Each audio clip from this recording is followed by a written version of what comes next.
What's up, everybody? This is Devin White, linebacker for the Tampa Bay Buccaneers. You're listening to the LCC Network. Go Bucks.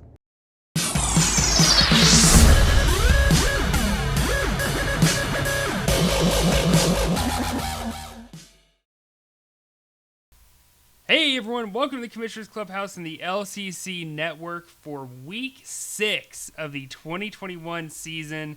And this used to be like kind of the halfway point in our fantasy season, but now that we've extended it to 13 weeks instead of 12, we're not quite halfway, but still, that's pretty awesome that we're this deep. And it kind of sucks too, because it's just a reminder we're getting closer to the end of football. That's really depressing to say out loud. But even though we're not, we still got plenty of time.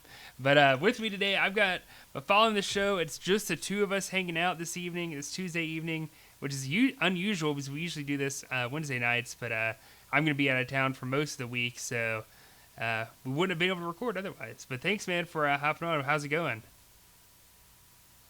I'm doing good, man. Jordan having some dessert, I guess, or something. So when he hears this, I hope he hears me taking a shot at him. But couldn't make the show tonight, just letting the fans down. I'm disappointed. I'm not gonna lie, but it is what it is. So we're still gonna have a great show.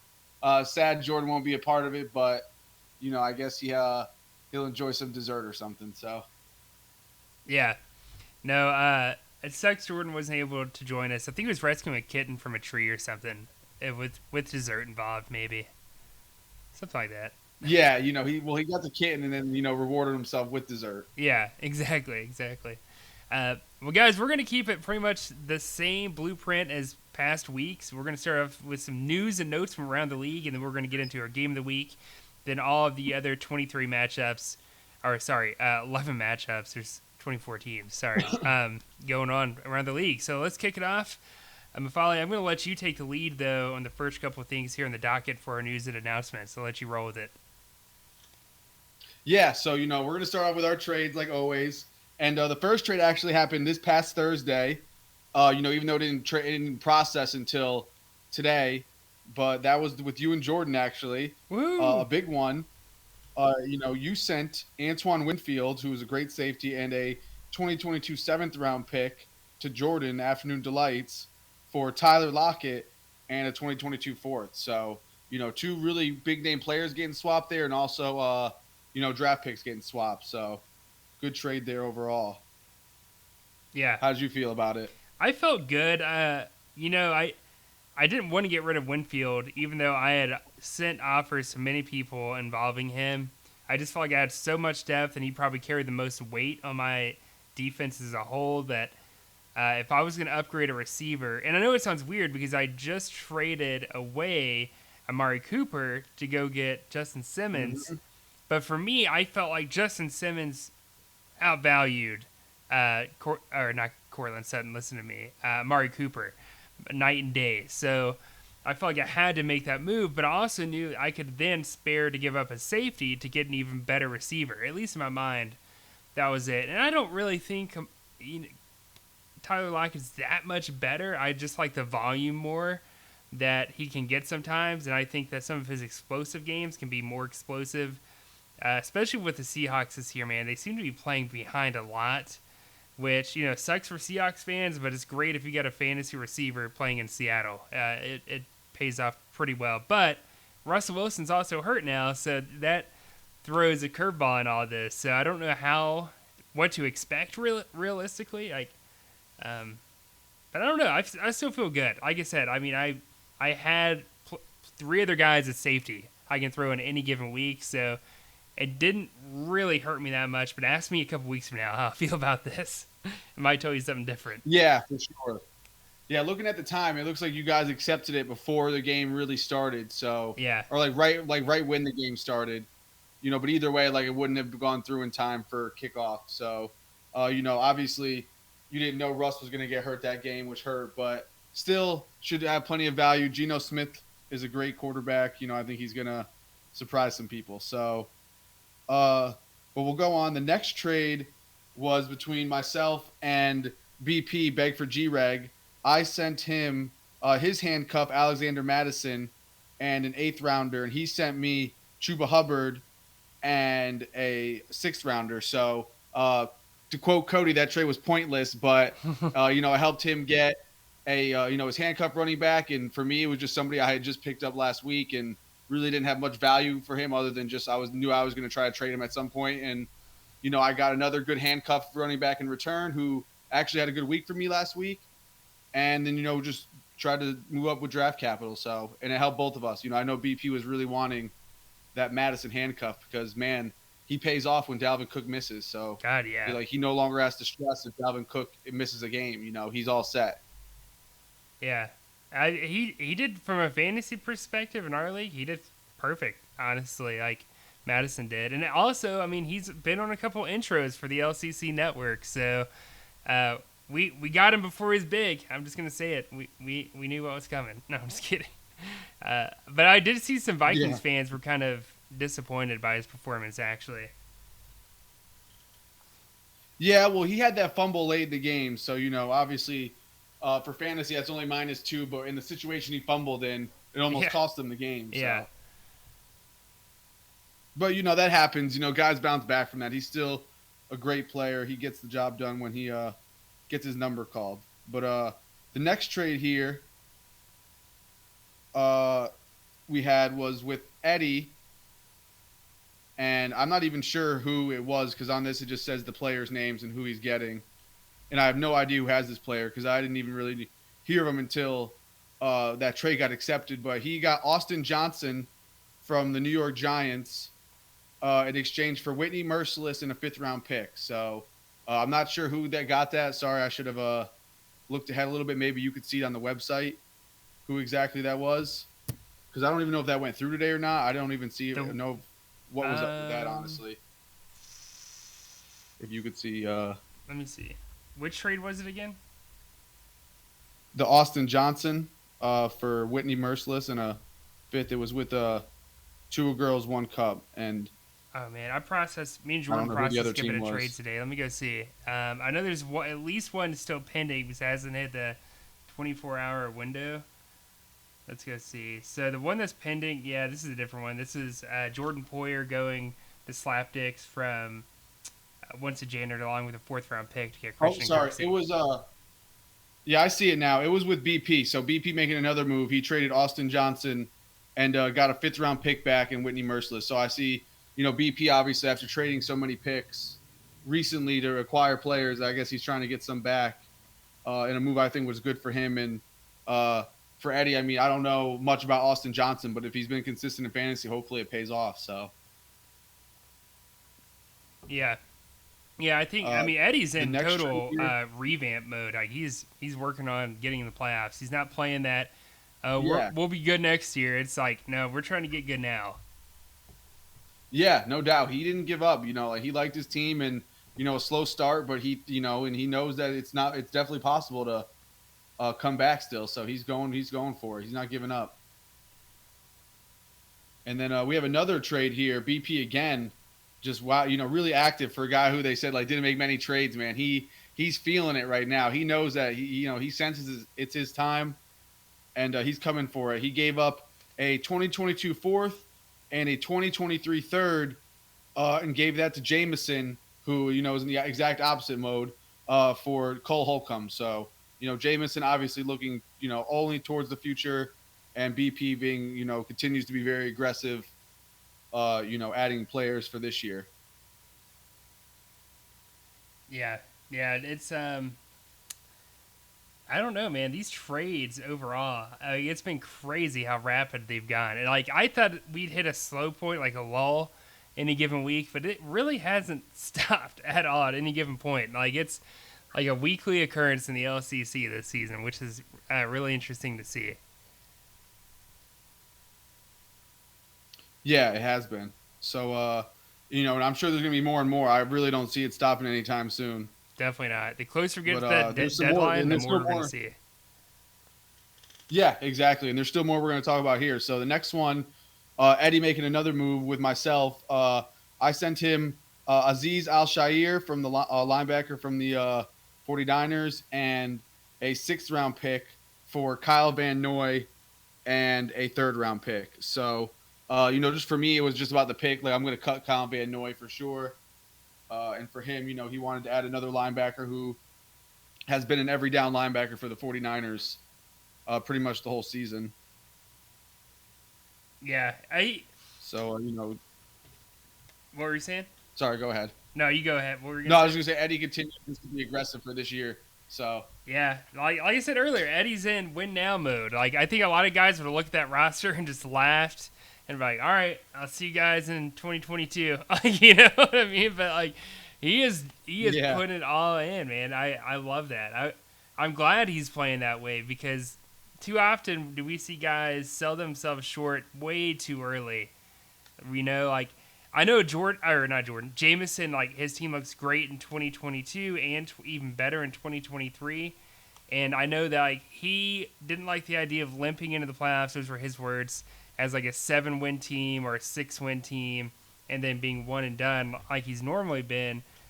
But at the same time, like, once you get into the playoffs, it's a whole different season. It doesn't matter who the names are. It doesn't matter what they've done between weeks 1 and 13. Starting week 14, it's a whole new ballgame, man. It is literally like daily fantasy football league, that type of deal. Like, you can't treat it like a dynasty anymore, or like, forget keepers, forget all of that, man. How do I win now? Like, how do I get the most points possible in this 3 to 4 week span? Yeah, that's a great point. So. But let's see. Let's keep going on here, because it's there's so many trades that it takes forever to go through this now.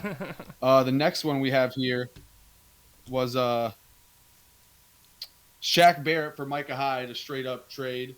Was interesting. CJ, was definitely, he was confused about how the scoring works still. Like, I guess he still wasn't fully aware, like, how many points DBs were getting on tackles. I think maybe just because maybe his guys weren't scoring so high, he just thought that the scoring overall for DBs was low. Maybe not really checking around the rest of the league to see.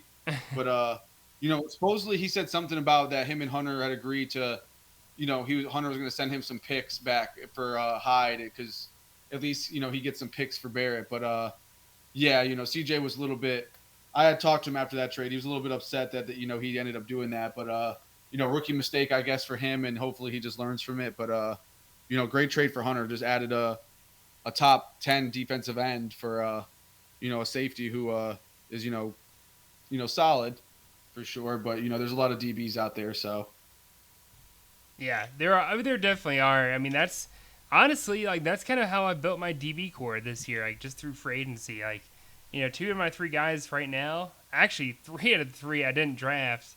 2 out of the 3 I don't even think were drafted, period. I think they were just free agency acquisitions. Yeah. So, I mean, just goes to show you can find DBs, but the later the season goes, the harder it is to find. And then there was one last trade here, which, was just accepted this morning. So I guess technically it hasn't processed, but it's been a while now, so I'm guessing there's not going to be any counters. That was, once a janitor, accepting a trade, sending Jordan Poyer and a 2022 fourth to Slapdicks for Christian Kirksey. Yeah. So Slapdicks, had that little, the drama of the week, not, taking out Calvin Ridley. I'm not going to go into what had happened. It just happened. So, but, he's definitely into, tank mode now, it seems like. And I'm sure he won't forget to set his lineup anymore, forget to take, somebody out or start any injured players. But, he definitely looks like he's, into tank mode now too. He's kind of doing what Jameson did. And he has a similar setup to what Jameson had. He has a good quarterback and good players at other positions that he can start dealing here for some good capital. So, yeah, he can. Hopefully he doesn't sell himself too short in some areas. I think the Kirksey trade was fine, honestly. He gets a great DB he can keep next year. Even though he'll be a little expensive, Poyer to keep. Like, he's still going to be probably worth it, unless maybe he's like a first-round pick.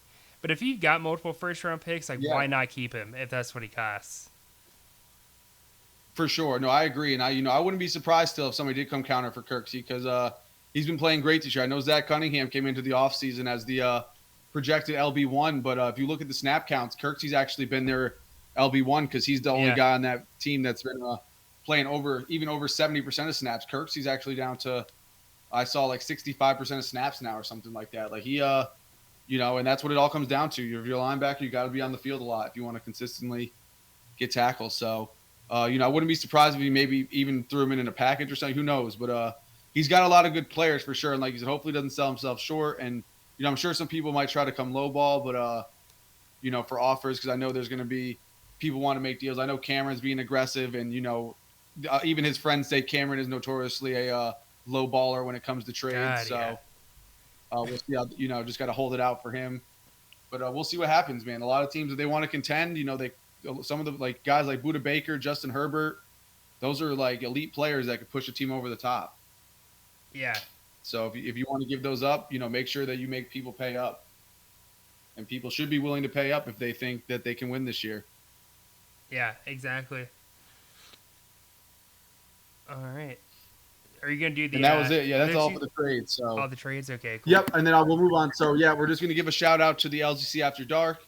They dropped today. We're doing our podcast on a Tuesday. We usually do it, a little later in the week, but I know you're busy later this week, so we're just knocking it out tonight. But, shout out to them. They keep, getting better and better with each podcast. It's always fun to listen. And, just a reminder that they're still doing their giveaway, that if you just, create a team Twitter and follow everybody, you get entered to win $50. So, why not? It's cool. You don't have to do it all the time. You can just make random tweets on Sunday or, whenever you have time during the week, just hop on there and just make a random tweet. So it's cool, just more interaction for the league and just makes it more fun. So, and unique. Yeah. Yeah. So, I mean, easy money there, $50. Even if everyone enters, I mean, you still got 1 out of 24. Like, I'll take those odds over the lottery or something. So I think it's worth it for sure. Yeah. Also, I heard that they're going to do a customized TikTok for whoever wins. They're going to do a shout out. No, I'm just kidding. They didn't say that. That'd be, no, they did not. No, they did say though that they're thinking about.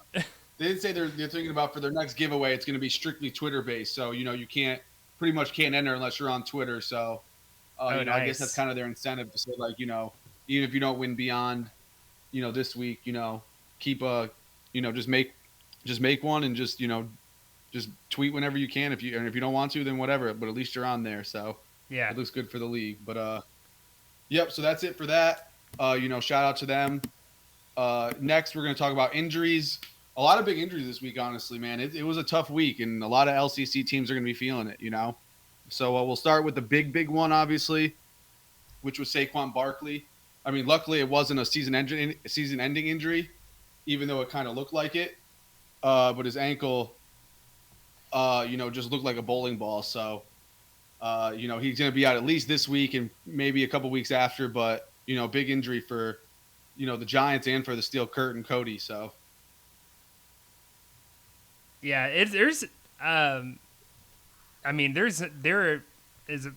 ridiculous amount of injuries in this week, man. Like, in terms of even guys we're not even mentioning here because either it might be a big name in football, but in fantasy in our league, it's really not a big deal. Like if a corner goes down, sorry Peyton and everyone who loves corners, but it's not a huge deal in the LCC 9 times out of 10. Yeah, there's more to go get. So, if you can always replace those. But the next big one was Clyde Edwards-Helaire, going to be missing at least 3 to 4 weeks with an MCL sprain. And that's big for the primetime players. I mean, that was their RB1. They really don't have a great RB2. So, interested to see what they'll do with that situation because, this is a big time for them. They're 2-3 and kind of in got to win now mode. So. Yeah, I mean, CH he's been up and down all year. You know what I mean? So, I mean, in a 24-team league where there's a bare minimum 48 running backs rostered any given week.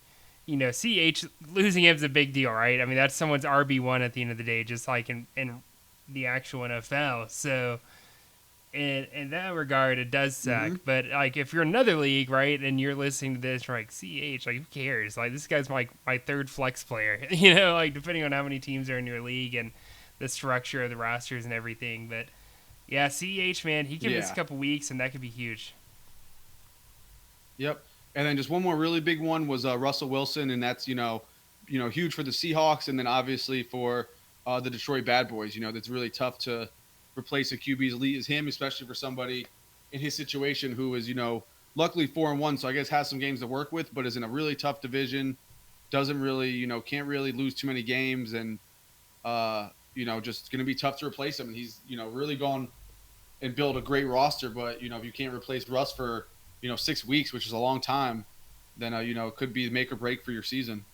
Yeah, Russ, that sucks, man. And like I said earlier about Seattle receivers, like how we have no idea exactly how they're going to get utilized while he's out. I mean, Juju Smith actually looked really, really good in that game. I will be the first to say that. And I even tweeted something, I think from the LCC account, how like this is just more evidence that the Jets have totally mismanaged their QB situation over the past decade. Because he, I think it was like a 95-yard drive or something ridiculous when you put that together. It felt like a 95-yard drive at least. So we'll have to see. I mean, it sucks like if you got Russ, but it also kind of sucks if you got Seattle receivers like I do, because you don't know who's going to be the receiver one, or are they going to throw the ball as much, that type of deal. Yeah. So and then just to go on with the rest of the injuries quick, because I know we're taking a while with this, but Daniel Jones left last week with concussion, but obviously could be back next week or could be a 1 week thing, but definitely not season ending. Juju Smith, on the other hand, is out for the season. So I know he's on a team. He's on a 2 girls, 1 cup. So, that's an LCC related injury. Devin Bush, Levante David, and Miles Jack all left their games respectively last week. Sounds like maybe only David is going to be one of the long-term guys, but you never really know with those injuries. But those are all 3 really good linebackers that, are owned by LCC teams that'll have to be monitoring those injuries for the week. So, and that concludes really like the big injuries. I mean, maybe we're missing some, like you said, but those are like the big ones in terms of like IDP. So, yeah, like you said, it's a tough spot, and that actually kind of feeds into our next little news and note from around the league is that there are 17 teams in the LCC that currently have a player in their IR. 17 out of 24 teams. Yeah, that's wild. And that number is going to change, right? Because not everyone has updated their rosters with IRs. Like, waivers haven't gone through. So I guarantee you we see a couple other teams add a player to that list, especially like as people get ruled out as the week goes. And then, yeah, exactly. So, and then, you can finish up the rest of the notes, I was going to say. Oh, no, that's fine. Our another one is that this is pretty big, right? We talked about Eddie earlier, but he got his first career win in the LCC. So shout out to Eddie. That's big. He finally got over the hump, man. Yep. It's all from here, right? This is when you go on a 7-game win streak. No, I'm just kidding. I mean, hopefully that'd be cool. Yeah, I mean, hey, you never know. Yeah, you never know. So, shout out to Eddie for being aggressive and just like doing the most with a team that, didn't have much to start, actually had nothing to start the off season, but yeah, just, enjoy what he's doing. So I'm glad that he's enjoying the league and seems to be in it for the long haul here. So yeah, I agree, which is good. Those are the things you want to see when you replace a crappy GM with someone new. You hope that the new person is going to take the reins and do a much better job, which he has, which is good for the league. So our other one, Mondo tied for the second fastest to hit 5,000 points scored in conference games. Did it in 22, and the record is 21. We mentioned last week, I think BP tied for first with 21. So congrats to Armando. It's been a short career so far, but it's been pretty solid, I would say. Like, very respectable considering I feel like the league gets more and more competitive every year. And so every little bit of success you can get in this league each season is great. And that because like it's getting harder and harder to win. And that's fun. That's what makes fantasy football fun. I feel like when I play in a league where it's, maybe 11 other guys and maybe 6 of them don't even set their lineup each week, like that's not even fun. Like I will literally bail in that league so quick if I'm playing in a league like that. So that's, that's really cool to see another person who's relatively new do well so far. And 5,000 points, we mentioned this Yeah. too, right? So about 5,000 points is a lot easier to hit this day and age in our league compared to 10 years ago or so. It was a lot harder because the scoring was totally different. Yeah, exactly. So, definitely more recency bias thing since we switched to IDP and up the scoring and everything. Yeah, it's been a little bit different. Our next note is in week 5, we saw the 50th occurrence. I debated putting this on here or not because, God, this happened 49 other times. Is this really big enough to put in the news section? But I did it anyways. But in week 5, we saw the 50th occurrence of a team beating their opponent by 80 points or more, which was done by Billy. So congrats to him, and sorry if you lost to Billy in week 5. That's a low blow, but 50 times, that's crazy. It's not hard to believe that, like we said earlier, with scoring even used to be higher 2 years ago. So, beating someone by 80 points meant less compared to now. If you beat someone by 80 points now, you are beating their ass. All right? There's no other way to put it. Yeah, no, it stinks when you get beat like that, but sometimes I'd rather get beat like that than get beat by, a score change or by 1 point on a Monday night, Dude, score sometimes changes. You just know, all right, are the worst. Yeah.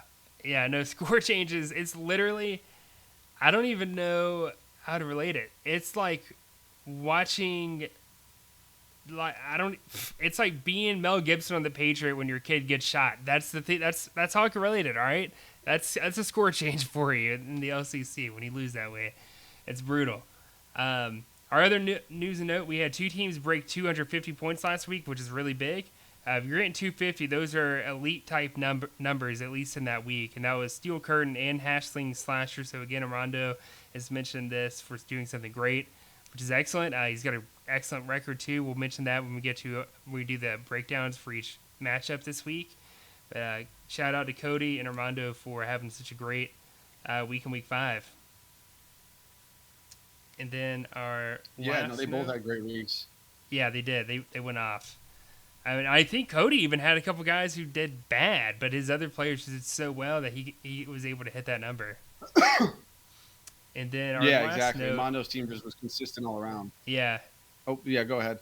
And then our last note, Lamar Jackson tied Matt Ryan for the 4th most points scored, 80 by the way, in a game by a quarterback in LCC history. So that was big, man. And if anyone watched that game last night, and we're recording this Tuesday, by the way, Lamar Jackson for a while did nothing. In fact, he looked kind of bad at times. It was as the game went on, the better he was doing. And I heard some wild ass stat that he made up almost 90-something% of the total yards of the team. It's just crazy, dude. That man is literally a receiver / running back playing quarterback who can throw the ball exceptionally well. Yeah, no, that's it's weird to think that 80 for a quarterback isn't the most ever. I don't even think quarterback has the most points ever, but it's a lot. It's tough, for the quarterback sometimes. So it's crazy to see him get that high. Yeah. Well, let's go ahead and dive into our game of the week. We're already pretty deep in this episode. We're at the 29-minute mark roughly. Geez, yeah, we got we have a lot of time. We got a lot of content to cover in a short amount of time. So let's go ahead and get to our game of the week.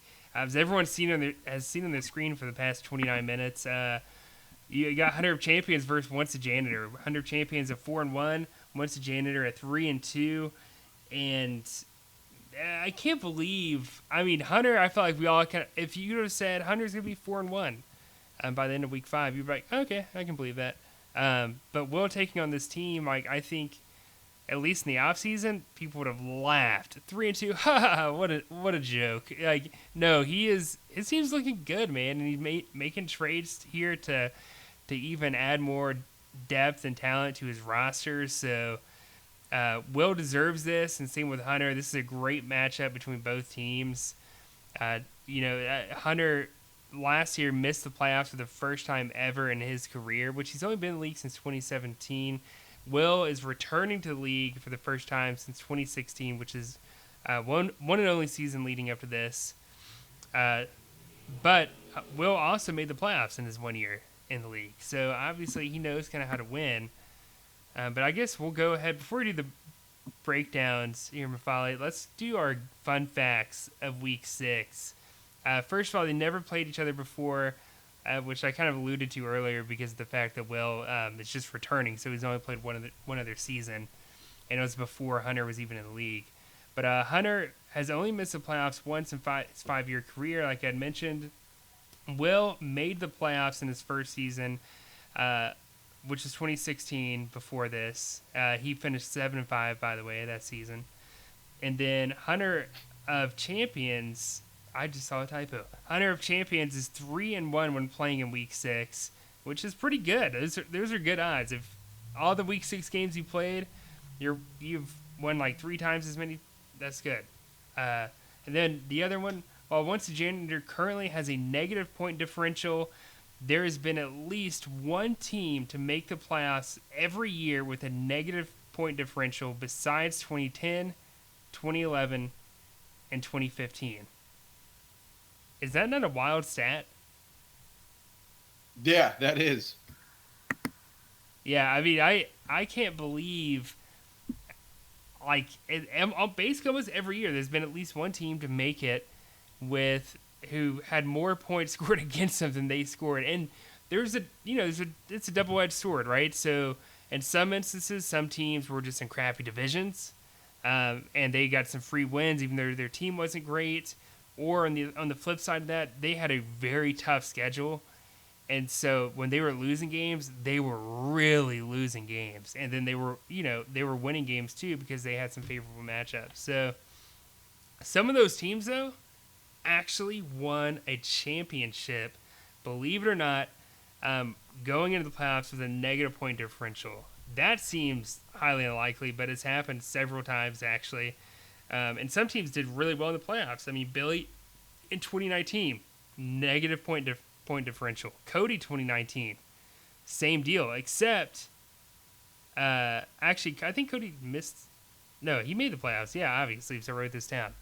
Jade in 2018, Colby in 2018, Daquan in 2018, Isaac 2017, Ethan of all people 2016, Storm in 2016, Tyler 2014, Storm in 2013, Jade in 2012, and Jade won the Little Critter Bowl in 2012, by the way. So that goes to show you anything. Just because you have a negative point differential does not mean you cannot win a championship. And then our others that we have here, Hunter of Champions has not lost back-to-back games since Week 10, 2020. I don't know if I'm jinxing him by saying that or congratulating him. Either way, that's definitely noteworthy going into this Week 6 matchup. So with all that said, Mafali, let's go into Hunter's team really quick, who's sitting at 4-1 with Pat Mahomes, Najee Harris, Devontae Adams, Shaq Barrett, Isaiah Simmons, Daniel Sorensen, and Quandre Diggs at flex. This is a loaded team, offense and defense. Yeah, no, he really is. Like especially now that he got Shaq Barrett. I mean, his team is just like complete at every position. So, really tough matchup here for Once a Janitor, especially we'll get into his team, but Hunter's team is just so complete. From top to bottom, he has really elite, top players at each position almost. I mean, even Shaq Barrett in his own right, can be considered a top 10 DN. Mahomes and Harris and Adams are all top 10 at their positions. Especially fantasy wise for Harris this year. Simmons has struggled a little bit, since starting hot, but he could turn it around. It's been an up and down year for a lot of good, linebackers. So we'll see what he could do. But then his DBs have been great all year too. So, it's going to be, he scored 221 last week with getting 6 from Von Miller. Now that he's getting some consistency at that position, he could easily be hitting 200 every week, which is what you look for as a playoff team. Yeah, and I'm not sure why Isaiah's numbers are dropping. I mean, his snap count has still, if anything, it's actually increased. It went from 95 to 82 to 88 to 96 to 95. So it's been the mid to upper 90s here recently the past 2 weeks. But you're right, his numbers have kind of dipped, and maybe that's just circumstance, or maybe there's something else behind it that we're not seeing because we're not watching every Arizona game. But I do hope for his sake that, he can get it together here. Because Isaiah Simmons, we've seen it, his ceiling is extremely high. His floor is also like in the teens, which is kind of alarming. So this is like a big play type of linebacker. And then, Pat Mahomes is Pat Mahomes. So is there anything else to say other than it's Pat freaking Mahomes? Like, he's a guy. Yeah, right. I mean, the Chiefs are struggling as a team, but, he's still doing great as a quarterback. Yeah, and that's not even his fault. I mean, that's lack of defense right there. It just goes to show, like, having the greatest offense in the league doesn't mean crap if you can't stop the teams from scoring. But, we'll go ahead and move it on to exactly. once a janitor who's sitting at 3-2. He's got Derek Carr in the lineup, Austin Eckler, Adam Thielen, Jonathan Allen. I'm guessing Christian Kirksey if there isn't a counter offer made. Kareem Jackson, a DB, and then at flex, he's got DeAndre Swift. One of the few teams in the league that flexes a running back, mostly because not many teams have good enough running backs to flex them. So that says a lot about this running back core, possibly the greatest running back core in the league at this time.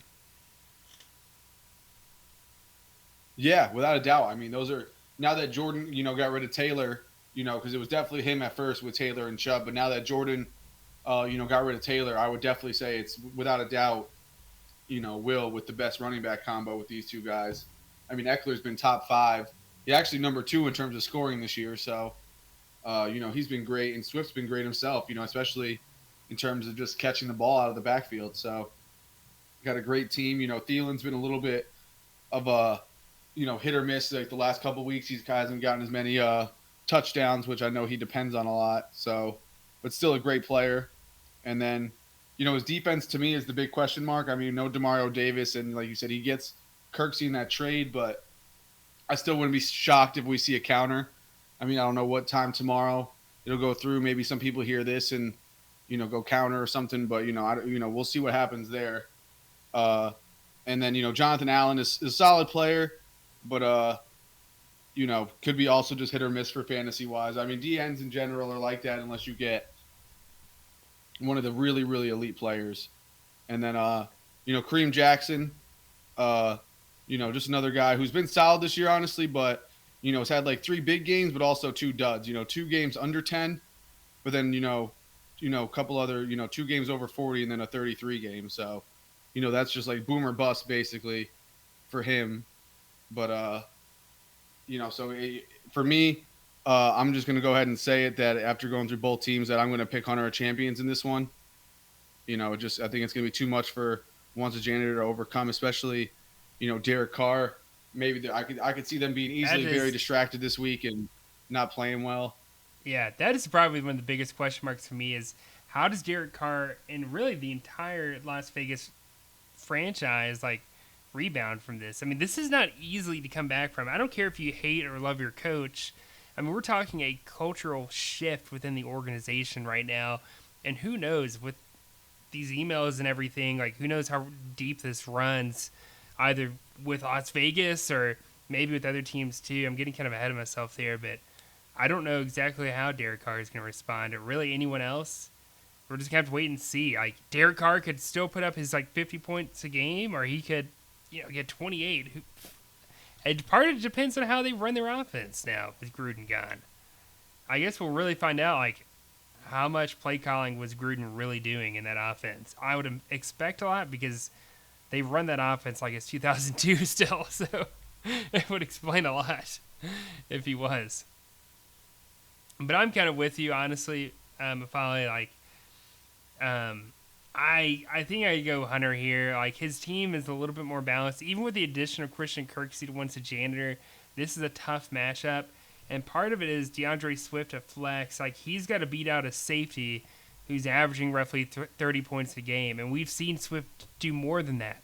But Swift has been inconsistent at times, and I don't know which Swift we're going to see here in week 6. I mean, is it going to be the guy who's getting over 30? Is it going to be the guy getting like 16? So if it's 16, that's going to be the difference maker in him winning or losing. And Adam Thielen, he hasn't really done Adam Thielen things here recently, so I don't know what we're going to see there either. But I still think this game's going to be pretty close. I just don't see Will getting this win here in our game of the week. But let's get it rolling here. Yeah, no, it's still a great game, but I think we're both on the same page here. Yeah, exactly.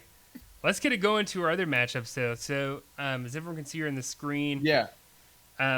Cameron pointed out another typo that I had last week where I'd put his record wrong. And actually, he wasn't the only one I had messed up. So I'm surprised no one else had said anything. But long story short, hopefully I did look over this the second time. The other one I was like literally doing the night of. This one I did several hours in advance. So hopefully everything looks right on here. But I guess we'll start off with Afternoon Delights versus Beg for G-Rag.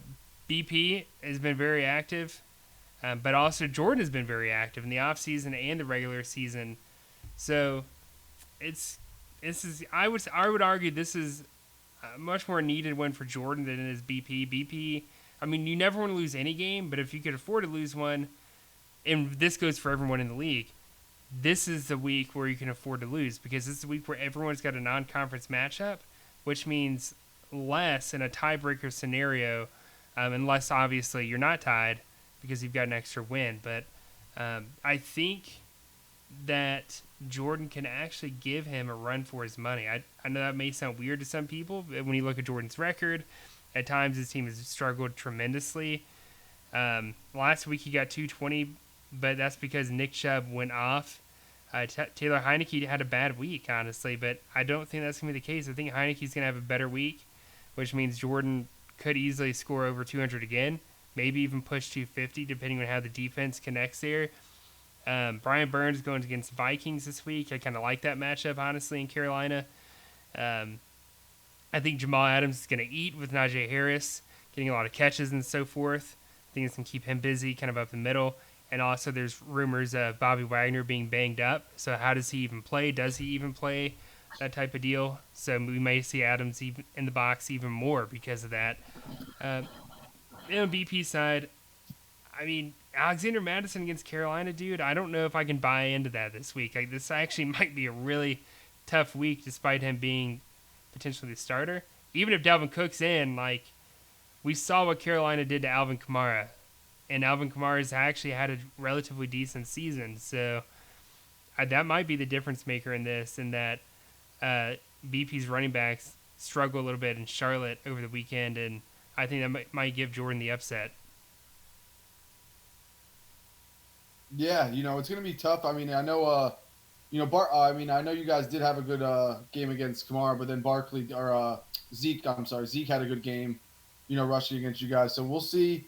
I think the Vikings lean so heavy on the run and they're built so much for the run that it's hard to completely shut down that run game. They actually do have a good O-line, and they're just built to run the ball. So, they're always – I think if anything, it's always more the passing game I'm worried about, especially with your guys' corners.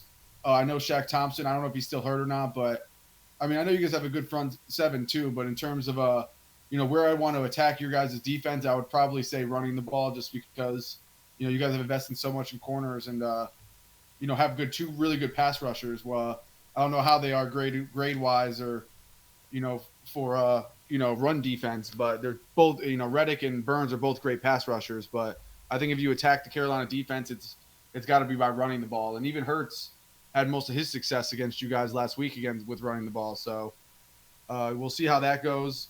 It is a great matchup though, both sides. I mean, we'll see if Jordan makes some moves with his team. I know with Slapdick's putting his team on the block, there could be some potential moves there if Jordan gets really aggressive and is willing to give up, some high picks and maybe get a good quarterback and really set his team over the top, which would make this an absolute stud matchup. But as of right now, I'd have to lean with Beg for G-Rag. I just think he's the more complete lineup. But like I said, if Jordan was to – even though I love Heineke's matchup this week against the Chiefs, They've obviously been bad, but I think I'm going to just lean with Beg for G-Reg in this one. He's just built such a good roster, and all his guys could easily just go off any week, and I could definitely just see Josh Allen continuing to roll, and I think that's where the difference will be. Even if Heineke has a good game, I just don't see it being as good as Josh Allen. Yeah, I could see that. So our next matchup here, we've got Step Bros Fantasy Company versus Burrow's Body Count. Two teams that have been up and down throughout the year. Zach got a win last week that was pretty critical for him.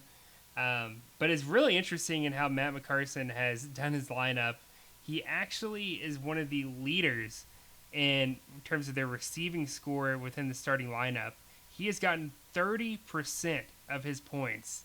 30% in his weekly points from his receiver/tight ends, because he has a great receiving tight end core. I even told him, like, man, you would be, because I was trying to trade for one of his receivers last week. It didn't work out though. But I was like, man, you'd be crazy. You'd be absolutely crazy if you didn't trade one of those guys. Like, you're never going to be able to start 3. Why do you need 3? In fact, you shouldn't even be starting 2 most weeks. Like, go trade one of those guys. Go get a good IDP player. But that's a different story. The matchup itself, I mean, Deebo Samuel's going to buy. For Zach, the only person he's going to buy is Kyle Pitts, but that doesn't matter. I can't imagine he was going to put him in his lineup this week. But Shaq Thompson against the Minnesota Vikings, I kind of like this matchup. Shaq is still questionable for Week 6, so we'll have to monitor that, how that goes. But, I mean, you've got Denzel Perryman, Rayshon Jenkins. I've got to go Step Bros Fantasy Company here, especially knowing he's going to go get a quarterback in the free agency to fill in. So I'm going to go Matt McCarson beating on Zach this week. Yeah, same. Honestly, surprisingly, I'm sure I don't know if anybody knows this, but Denzel Perryman is linebacker 1 right now in the LCC. He has been going crazy this year. Has just been absolutely just dominating, getting so many tackles. So, he's a lock for the lineup for him. And it seems like Matt is dead set on this, 2 wide receiver thing. He's coming from, playing all, offensive fantasy, and the 2 wide receiver has worked out. So I definitely see why he's doing it. So maybe after this week, with Deebo Samuel on bye, maybe he'll be willing to make a move. But he just seems like he's very dead set on just keeping all 3 of those wide receivers. So and then we'll see what he does with quarterback. Obviously he's got to slide somebody into that quarterback slot this week, but there's plenty of guys out there, so I'm sure he'll figure it out. But it's the rest of his lineup. I'm sure he's going to throw Mike Williams in there, which honestly, I really don't like the matchup for Mike Williams. I think Baltimore has some pretty good defensive backs themselves, so it could be a tough day for him. Kelsey, on the other hand, will have a good day, I think. So I'm still going to have to lean, Step Bros Fantasy Co. though. I just think he'll edge out Burrow's body count. I'm just not huge on his defense. I'm not huge on Van Der Esch or Anthony Brown. Maybe he mixes it up and puts some other guys in this week, but just not too big on either one of those defensive guys. Yeah. Whereas Matt is getting such consistency from his defensive guys, especially Perryman. Exactly. Yeah, I agree.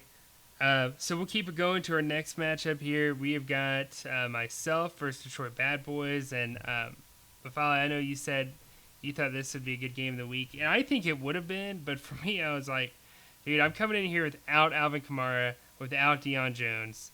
And on top of that, let's say, okay, you can argue it might be kind of balanced because he doesn't have Russell Wilson. And maybe Christian McCaffrey doesn't play, although I think there's a good chance.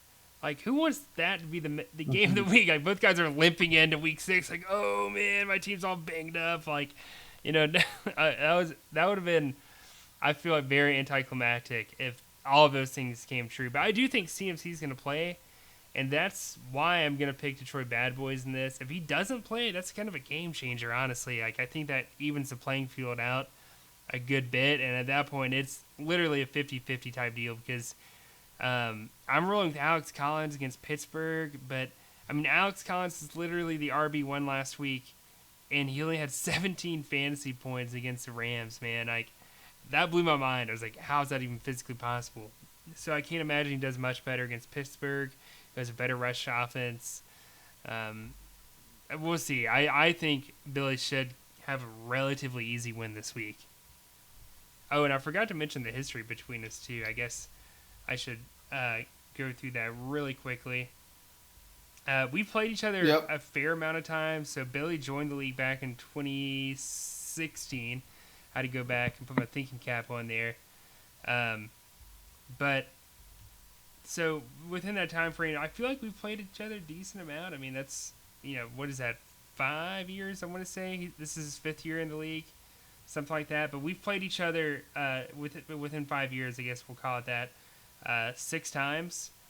He currently leads the series 4-2. The last time he beat me was in the playoffs of 2019 when he beat me at 328 and 314, a very high scoring game. Before that, he beat me 341 to 340, and I want to say a stat change was involved in that in week 5 of 2019 too. I haven't won since week 5 2018, so it has been a very long time. I'm looking to get that win, but I just don't think it's going to happen. I really don't. Yeah, it could be tough, but I kind of have to agree with you, unfortunately, because not who know I don't know what you're gonna do with the running back. I know Alex Collins could have a good game if Carson doesn't play, but I don't know if he's playing or not. So that'll be big, and I think obviously Russ not playing hurts, but I'm sure Billy will use that waiver to go try to get somebody he really likes. I don't know who's out there. I know there's some decent guys. I know I saw Carson Wentz and maybe some other guys that he tries to go after, and just a position that I think it's easier to get your 30, 40 points from still than any other position. So you don't have to worry about that one as much. McCaffrey does look like he'll probably play this week. I think this is a huge game for you guys, so I just don't see him missing. This is such a I'm not going to say it's like a must win, obviously, but it's a big make or break game. After a tough loss last week, you're playing a Vikings team who is also fighting for pretty much their playoff hopes. So this is a big matchup. So I think the Panthers and McCaffrey himself knows that this is a huge game for them, and they really want to go and win it. So I see him playing this week for sure, and also having a good game. And then we'll see what Metcalf does without Russ. That's going to be the big thing for sure for the Detroit Bad Boys. I mean, his defense is almost as solid as it gets. He knows he's going to get good points out of those guys. Every single one of them, including his flex, has just been really good for him pretty much the whole year. So for him, it's just, what's going to happen now that Russ is out? What is he going to do with his quarterback, and how's DK going to look at wide receiver? But either way, I still think he edges you out this week. So Yeah, same.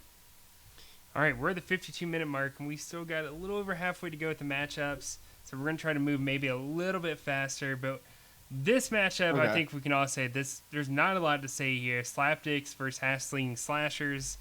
Armando's having a really good year this season, and as we had talked about earlier, Slapdicks is currently trying to build for 2022, which does involve giving away some talent this season. So he's depleting his roster even more, and it was already looking bleak up to this point. But even though he had a great week last week, I'll give him that. But they did play each other once in week 1 of last year. Slapdicks won that matchup 246 to 119. I don't see that happening this week. I think Armando gets a very easy win.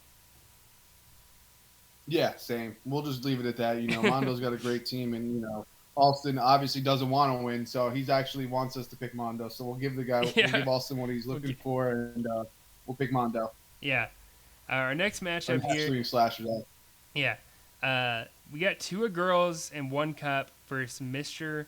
300. We've got a long-standing member of the LCC who has been to multiple Little Critter Bowls, has won the Little Critter Bowl, who is on the verge of getting in the LCC Hall of Fame, versus a rookie GM who's doing everything he possibly can to win each and every week. He's taking it week by week. I love it. I love the comeback story here with Eddie's franchise. I think it's really fun to keep up with, especially on Twitter. He's extremely active with it. Honestly, he might be the most active currently in the league. So shout out to him. It's really cool to watch him. I see it through the LCC account because I'm the one who mostly manages that. So I appreciate it. I appreciate the work you're doing, Eddie, especially on your Twitter account for your team. Hopefully, get some more followers who aren't in the LCC and build a fan base. That'd be really cool. But no history here between the guys. Obviously, never played each other before. But who are you picking? Because I haven't made my decision yet. In this one, it's tough for me. It might be the first week in a while I've gone against Eddie, but I'm gonna have to lean with Mr. 300 here. I know our defenses look decent this year, but Davis Mills looked pretty good in the first half. To make adjustments in the second half, so I think the Cowboys should have no problem moving the ball against us. But what would be big for Eddie is if those passes go to Amari Cooper, who's on his team. But for me, I think the big thing is Eddie's missing Malcolm Jenkins, and it's nice that he gets Joe Mixon back. It'll be his first week starting Joe Mixon, who he just acquired, which is really a big thing for him. I think really helps his team a lot to give him more consistency at that running back position, which is so important. But I think just for me, it's going to come down to the defense for Mr. 300. I think Wagner has a huge game against Pittsburgh. I know they love, using Najee Harris a bunch, so I think Bobby Wagner is just going to be all over the field. That always works out well. And then Logan Wilson also, the Detroit loves using their running back. So just two teams, two linebackers that I think could easily go off for huge points this week. So I'm going to pick Mr. 300. Yeah, I agree with you. The more I look at it, and you talked me into it here, Eddie's just got some bye weeks. He got some guys. He wasn't going to start Juju Smith Schuster, but he's out for the season, which doesn't help things going forward. And I think Chandler Jones, he just tested positive for the coronavirus too. He's on COVID, yeah. So, yep, he'll be starting his newly acquired Austin Johnson, though, I'm sure. So, yeah, I think been pretty consistent. Yeah. I think Mr. 300 gets the win here. I'm gonna go ahead and put it in the app right now because I know I'm gonna forget this if I don't do it right this very moment.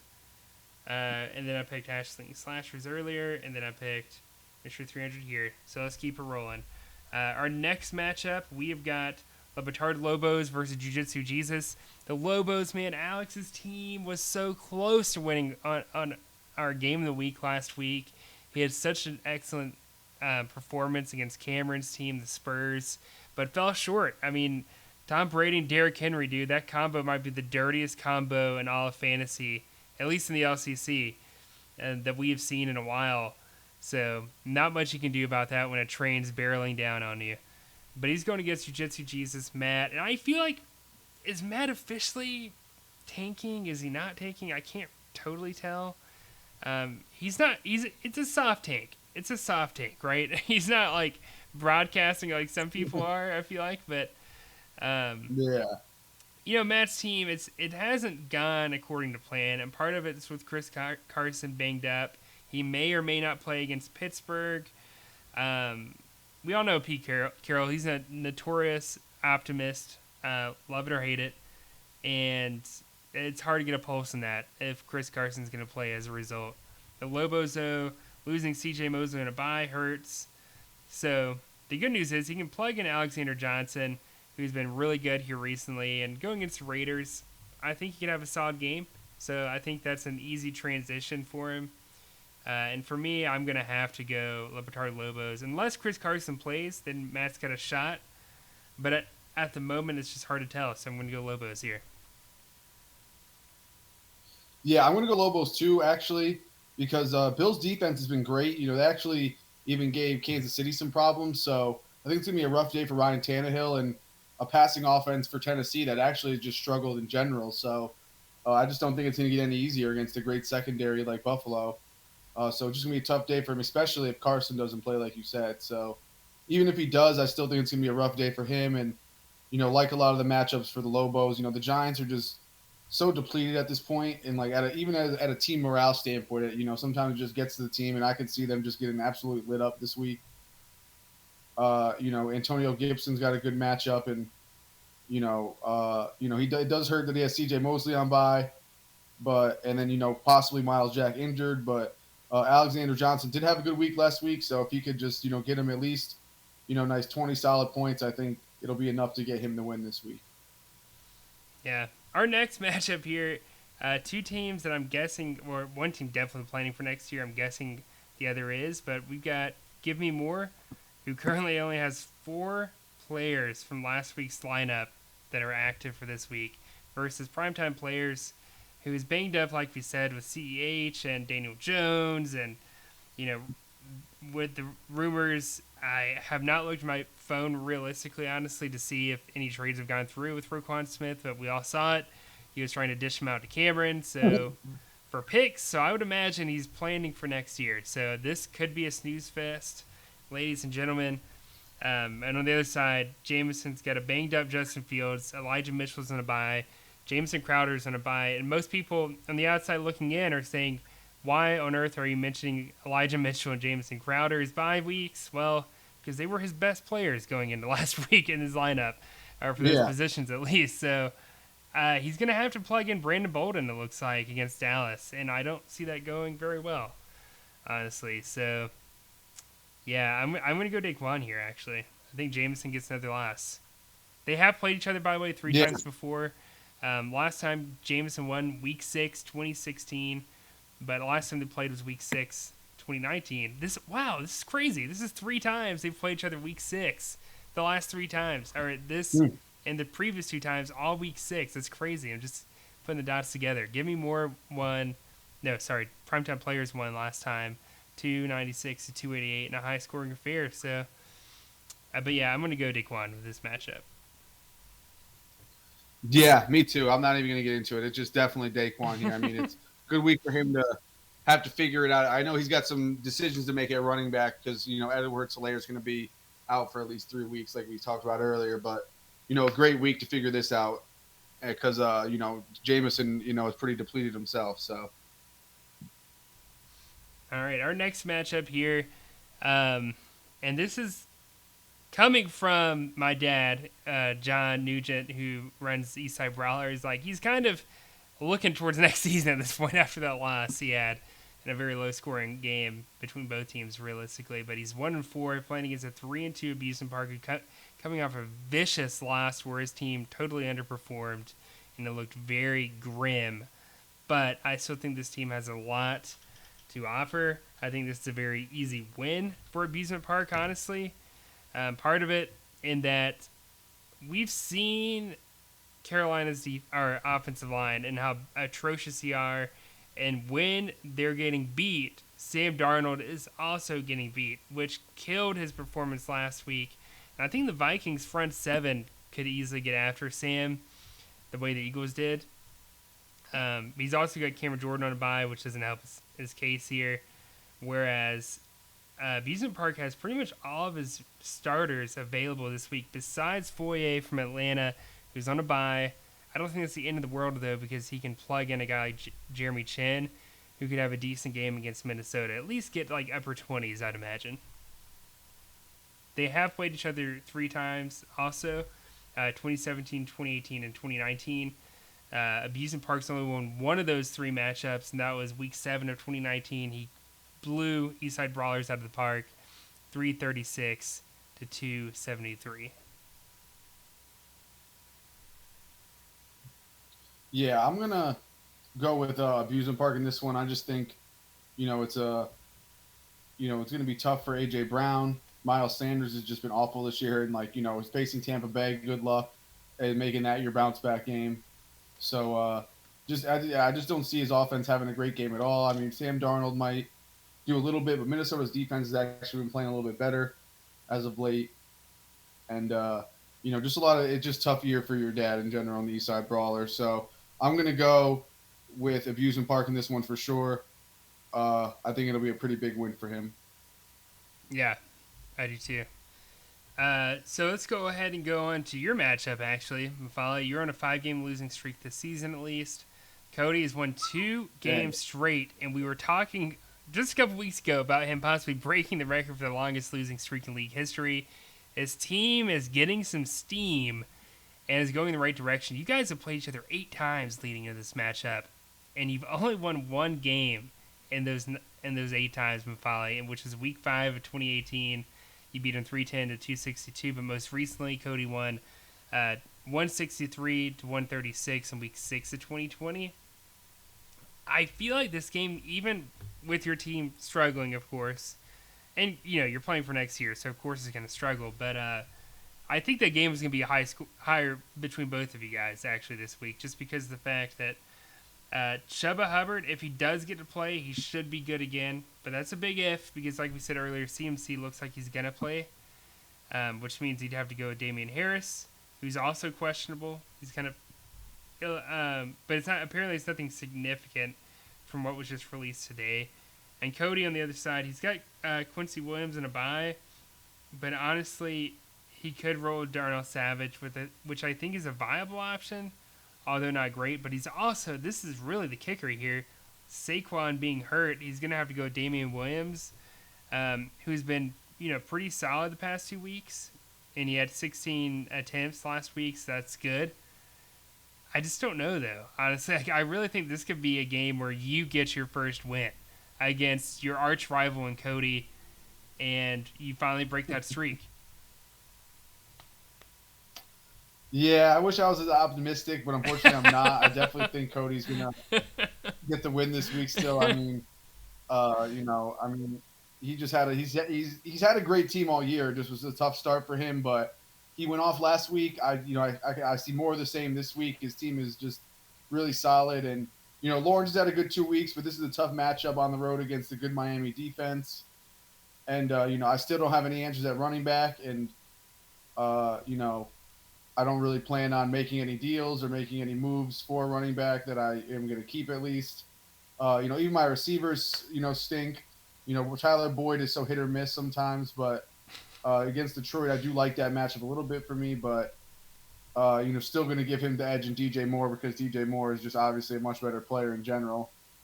And then, for me, it's my defense. It's just a matter of if I keep these guys, because I've gotten some offers for them, but nothing I'm willing to take. But, guys like Buckner, and I'll probably start Judon this week for sure, and then Von Bell, just guys that have been consistent for me this year, but I could end up trading them because, like you just mentioned earlier, I'm not really playing for this year. So if I keep them, I could see myself definitely putting up some points, maybe to keep it close. But if I got rid of them, and it would be a blowout. But even with them, I don't see myself winning. I think Cody edges me out. I think he breaks 200, and I think I get a little bit below 200. So, yeah, I think I could see that, but I'm still picking you, man. I'm going with an upset this week. I'm going Mufasa Money Makers over the Steel Curtain. I've said it. It's public. The world knows. Well, thank you. You're welcome. Yeah. All right. We got 2 more matchups. I know this has been a long episode, everyone, but I promise we're almost there. This one, 2 months ago, we were all talking about this matchup, that these guys finally meeting each other in a game. But New Orleans Voodoo versus the Spurs. John and Cameron have gone at it throughout the offseason and the regular season. Although John has been very quiet as of late, probably because his team has not been very good, so there's not much to say there, honestly.